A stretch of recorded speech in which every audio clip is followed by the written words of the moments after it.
Nous retrouvons les rescapés dont le sergent Hussein Moustache et Ammar, le tireur de la mitrailleuse allemande MG42. Nous reprenons notre progression, les combats continuèrent de plus belle. Des corps à corps fréquents, des assauts repoussés et renouvelés pour rompre des encerclements de part et d'autre se sont succédés, marqués parfois de ruses et de simulacres efficaces. Pour notre compagnie de la Wilaya 3, les résultats sont remarquables lorsqu'on voit les conditions de ce combat, ô combien inégal, dont seule la stratégie de dispersion a atténué les effets. Une trentaine d'éléments sont rescapés. Mustafa Ben Messabih est tombé au champ d'honneur le 29 avril 1958. L'école du Darak al-Watani de Sidi Bel Abbès porte son nom. Cette opération de franchissement aurait mobilisé 1000 à 1300 moudjahidines et a eu lieu en plusieurs points de la ligne Maurice, les 28, 29 et 30 avril et du 1er au 3 mai 1958. Depuis le 28 avril jusqu'au 3 mai, un bataillon de l'ALN, renforcé de 2 katibas, a livré des combats inouïs pour rompre un encerclement aux portes de Soukharas. Ce fut une bataille marquante de notre lutte armée. Son ampleur a justifié que le général Van Uxen, commandant la zone du nord constantinois, s'y implique personnellement. L'armée française a recherché l'anéantissement total des unités de l'ALN ayant franchi le barrage par un dispositif de bouclage au sol très dense, facilitant la mise en œuvre et le déploiement des forces de destruction par engagement des troupes de parachutistes de choc, appuyées par des moyens feu aériens et d'artillerie considérables. Les combats ont été très rudes, en de très nombreux endroits, car la bataille était décentralisée à hauteur de chaque élément accroché. Le nombre de morts, près de 600 du côté ALN, et quasiment l'absence de prisonniers, attestent de la détermination des Djounoud et de leur foi dans la cause de l'indépendance. Rendons un vibrant hommage à ceux qui sont tombés courageusement et saluons haut et fort leur exemple de sacrifice. Notre déplacement jusqu'en Wilaya 3 a été une très grande épreuve. Nous faisions de longues étapes, parfois presque au pas de charge, de façon à arriver en lieu sûr avant le lever du jour. Nous manquions de sommeil, il m'est arrivé de dormir en marchant l'espace d'un moment, sans pour autant perdre mes réflexes. C'est inimaginable. Nous avions parfois les pieds en sang car les jours de repos étaient pratiquement inexistants. Pour nous soulager, nous utilisions une plante amramen, dont nous mettions les feuilles sous la plante des pieds à l'intérieur des padogas jusqu'à ce qu'elle perde son effet. Cette plante cicatrisait la peau, la rendait un peu plus dure, réduisait la transpiration et soulageait la douleur. Certaines étapes étaient très dures car nous marchions à travers les maquis en dehors des sentiers pour éviter les endroits à risque, parfois accompagnés par de gros orages où la nuit était tellement noire, le vent tellement fort qu'il fallait se tenir l'un l'autre par l'épaule. Nous dormions parfois dehors, tantôt dans des refuges aménagés par les moudjahidines en zone interdite et aussi chez l'habitant. Même fatigués, la foi nous transformait au point que nos comportements d'endurance et de courage étaient invraisemblables. Quel potentiel de réserve possède l'être humain lorsque celui-ci est tenu par un idéal, par la foi? La rencontre avec le colonel Siamirouche, que Dieu ait son âme, a lieu à Boun'Aman. Il me pose quelques questions, s'informe et me dit « Repose-toi ». Au cours de la même année 1958, j'ai eu le plaisir d'accompagner et d'escorter le commandant Siamarou Sdir, que Dieu ait son âme, et le commandant Azdin, qui traversait la région de Ain el-Hammam pour se rendre en Tunisie. Après des blessures au cours de combat, j'ai longtemps boité. La rééducation se faisait sur le terrain et sans ménagement. J'assurais alors les fonctions de chef de région successivement dans la région de Ain el-Hammam, puis dans la vallée de la Soumam, Bjaya et Akfadou, Minjou, Dra' al-Mizan, Bourni, Sidi Ali Bouneb, Boumhenni, etc. J'ai eu à opérer dans ces dernières régions durant et pendant l'opération Jumelle. Témoignage de Patrick Charles Renaud relative au dispositif de l'aviation en appui à la bataille d'El Mouadjen. Dans la région accidentée de Soukharas, le tracé du barrage épouse étroitement celui de la voie ferrée Bonne-Tébessa. Il se situe à environ 30 à 40 km de la frontière, soit en gros une étape de marche. De novembre 1957 à février 1958, toute l'activité des troupes françaises a été orientée vers l'interception de bandes venues de Tunisie ainsi que de convois de recrues levés en Algérie et dirigés vers l'Est pour s'y organiser et s'y armer. Parachutistes et troupes du secteur ont détruit l'une après l'autre les bandes locales ainsi que celles venant de Tunisie.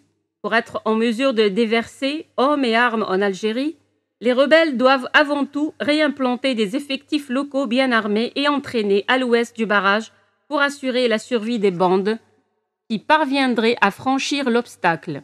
Courant mars, l'armée de libération nationale algérienne décide de créer un nouveau bataillon très solidement encadré et armé, formé par prélèvement de combattants d'élite sur les autres unités de la base de l'Est.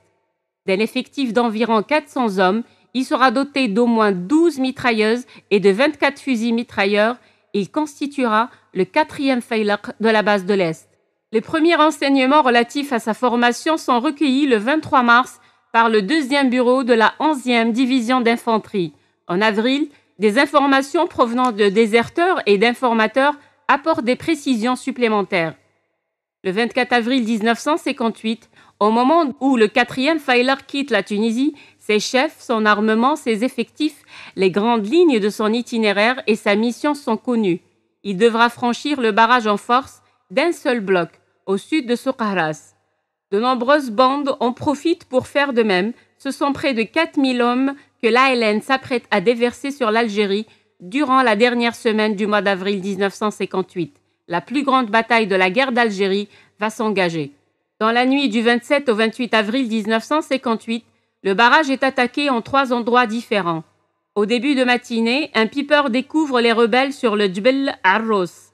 La chasse est appelée pour fixer l'adversaire pendant que les paras du 9e RCP manœuvrent afin de se mettre en place. La bande encerclée est presque entièrement détruite. Le lendemain, une recherche est lancée pour retrouver les débris de la bande interceptée la veille.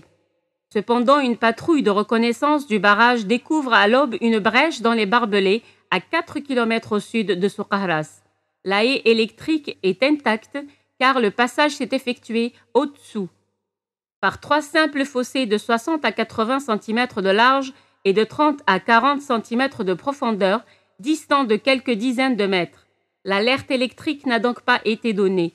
Les traces très importantes repérées dans l'herbe laissent penser qu'il s'agit d'une forte bande. À 14h15, le colonel de Cockborn, adjoint au général commandant la 11e division d'infanterie, décolle de Soukharas à bord d'un hélicoptère Bell du GH2, groupement hélicoptère numéro 2. Alors qu'il vient de quitter la piste et qu'il arrive à la verticale de l'Oued Mdjarda, l'appareil est touché par un tir d'arme automatique provenant de la côte 721 à 6 km au sud-ouest de Soukharas. La bulle explose sans égratigner le pilote et son passager, mais la bande s'est trahie. Finalement, contrairement à ce qu'on pouvait penser, elle ne s'est pas éloignée du barrage. Elle rôde à proximité de la ville de Soukharas, sur les hauteurs qui la dominent. Le colonel Buchou, commandant le 9e RCP, réagit dans les secondes qui suivent et décide d'héliporter une compagnie de paras. Il marque la DZ, zone d'héliportage de fumigène. Il essuie le feu nourri des rebelles. L'appareil est plusieurs fois touché. Les T6 de l'escadrille 1272, basée à Bonn, mitraillent les buissons afin d'assainir le secteur. La première rotation de 6 bananes du GH2 approche. Les ventilos à double rotor se placent en stationnaire au centre de la clairière. Les paras ont à peine sauté qu'un déluge de feu s'abat sur eux. Les pilotes voient parfaitement les éclats de départ des fusils et des armes automatiques.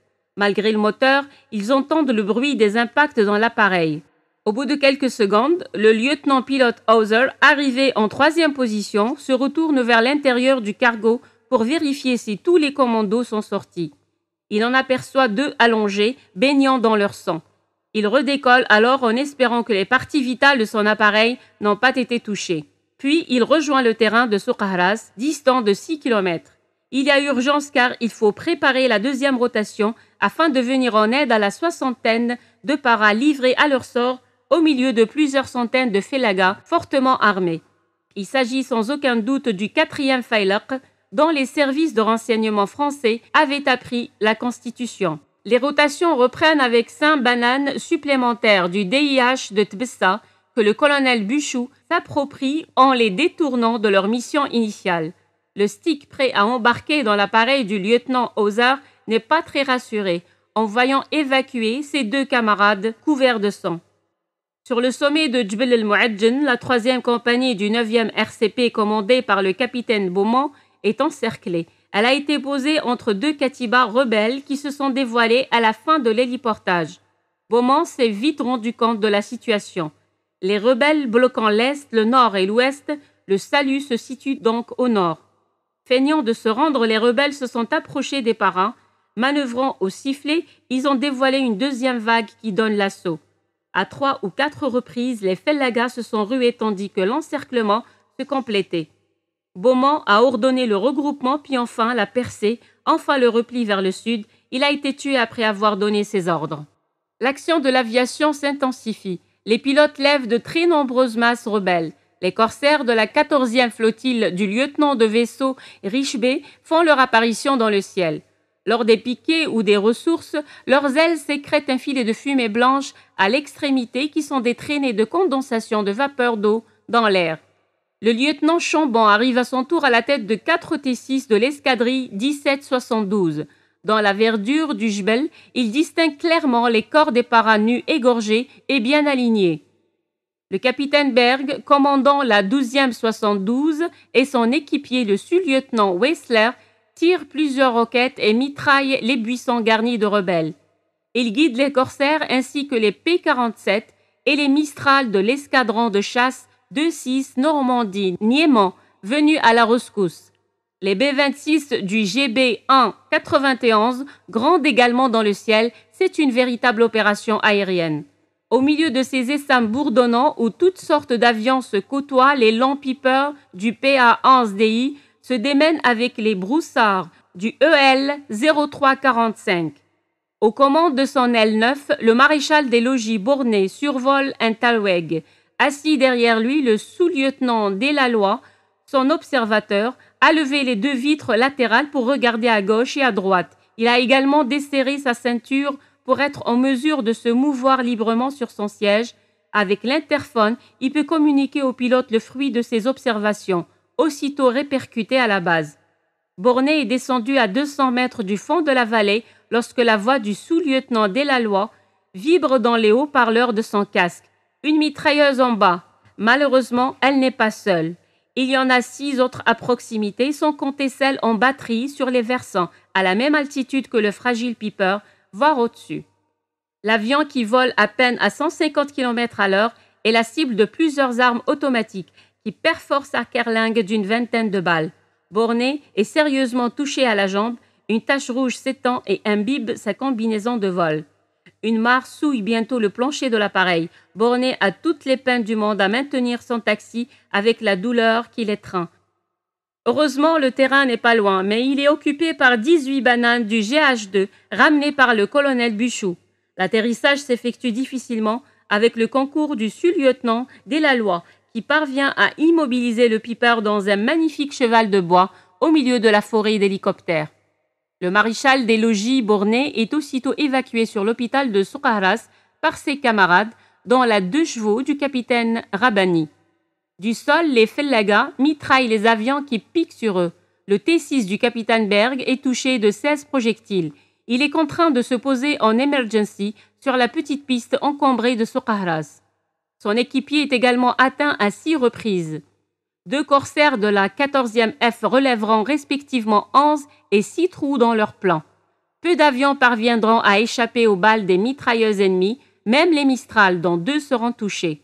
L'un des B-26 rentrera avec 11 trous, un moteur en croix et le blindage percé d'un côté, alors qu'un autre, dont le vérin de train a été détérioré, s'opposera laborieusement à Bonn.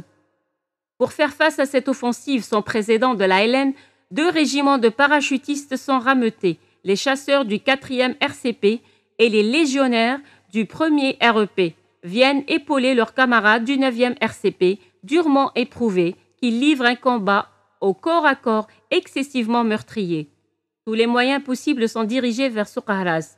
Des combats d'une violence extrême se déroulent jusqu'à la nuit où un bouclage est mis en place.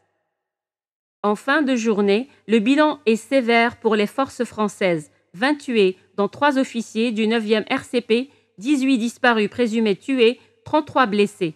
Les rebelles, eux, ne déplorent que 30 tués et la perte de quelques armes. Au cours de la nuit, un bouclage serré est maintenu à raison de 26 compagnies sur 13 km. 150 véhicules disposés en travers de la route de 20 mètres en 20 mètres, phares allumés, éclairent la partie est d'où peuvent surgir les rebelles. À 10 reprises, les Fellaga essaient de forcer le bouclage. À l'aube du 30 avril 1958, l'action reprend. Elle consiste à nettoyer l'ensemble du terrain entre la route Soukharas-Sedrata et le barrage. Les combats font rage toute la journée. Les moyens aériens mis en œuvre par l'armée de l'air et la marine les 29 et 30 avril 1958 ont été colossaux. 8 Mistral, 14 Corsair, 2 P-47, 7 B-26, 3 Broussard, 44 T-6 et un C-47 qui a eu pour mission de balancer des lucioles éclairantes au-dessus de la zone de combat durant la nuit. L'aviation légère de l'armée de terre a également pris une part active au combat avec ses 18 bananes et ses Piper, dont la plupart ont été touchés. Il ne fait aucun doute qu'une grosse partie des pertes rebelles est à mettre à l'actif de l'aviation, dont l'action a été massive. C'est elle qui a repéré le gros de la bande, qui l'a fixé en attendant la réalisation du bouclage, qui a fourni des appuis décisifs au profit d'unités encerclées et attaquées par les rebelles. Elle a aussi permis de compenser l'infériorité numérique des troupes au sol au début des combats. Le 1er mai 1958, vers la fin de la nuit, une nouvelle bande de rebelles franchit le barrage dans le sens est-ouest, de nouveau au sud de Soukharas, au même endroit que les 2 jours précédents. Des recherches aériennes et terrestres sont aussitôt lancées. À 9h30, un Piper du PA 11e division d'infanterie signale des éléments rebelles dans Sha'bt Abyad, à l'est de la côte 721. Une préparation massive d'artillerie est déclenchée, suivie d'une action aérienne exécutée alors que les troupes au sol se mettent en place. L'opération est montée comme celle de la veille. Elle consiste à acculer le rebelle sur le barrage. Durant la journée, Para et Fantassin repoussent les Fellaga qui se sont en prise au piège, glissent vers le sud et montent à nouveau sur le Djbel el-Mu'adjen, de sinistre réputation. À 17h, les rebelles sont complètement encerclés. L'aviation intervient massivement, notamment par bombardement au napalm. L'action aérienne se révèle très importante et précise, au profit d'accrochages extrêmement violents. Seuls 2 Mistral de la 6e escadrille de chasse sont touchés sans grand dommage. À 18h, le 2e REP passe à l'assaut en descendant El Mu'adjen. À la tombée de la nuit, l'affaire était réglée.